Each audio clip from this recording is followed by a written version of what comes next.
Well, one of the Danny things Glover. that certainly has been part of my own history and part of my life is that I've come out of a union family, and I've worked on behalf of unions and working people for quite some time. Many campaigns, whether they're hotel workers, whether they're auto workers, clothing workers, and so on. So it's bringing me an opportunity to come here. I've been invited, and it's been an offer for my invitation for me to come here for some time, and I just had the time to be able to come here, particularly in support of the Change the Rule campaign, which is going on now.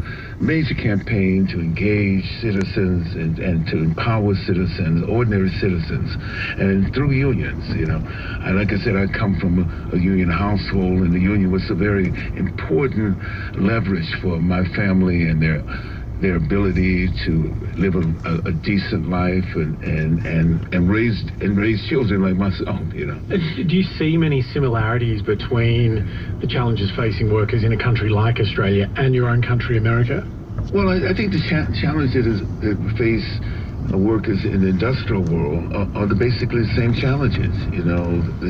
The fact that the opportunities that unions brought to the table, whether it's health care, whether it's Social Security in my country, whether it's other things, retirement, all those things are on the line right now. The labor laws have been lax and have not protected the rights of workers.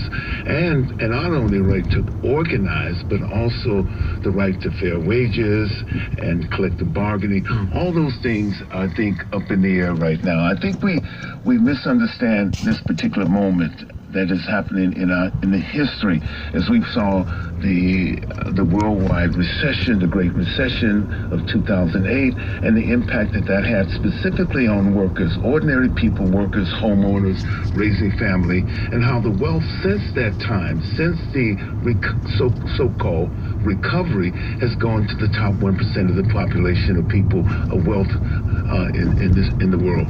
Very often in America, the rights of workers as an issue is almost inextricably linked to race in many circumstances. Yes. Is that changing, do you think, in America? You say it's inextricably linked to what now? To race issues. The way that I suppose employers have in some industries viewed their workers as in part being based on race.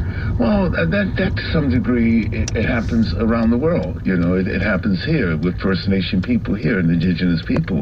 And they certainly, if you look at the index of them here, they mirror the same index that happens in my own country, who are the ones that are most incarcerated. They're people of color, So those issues mirror each other. They're not exactly the same because there are different historical dynamics that play into view.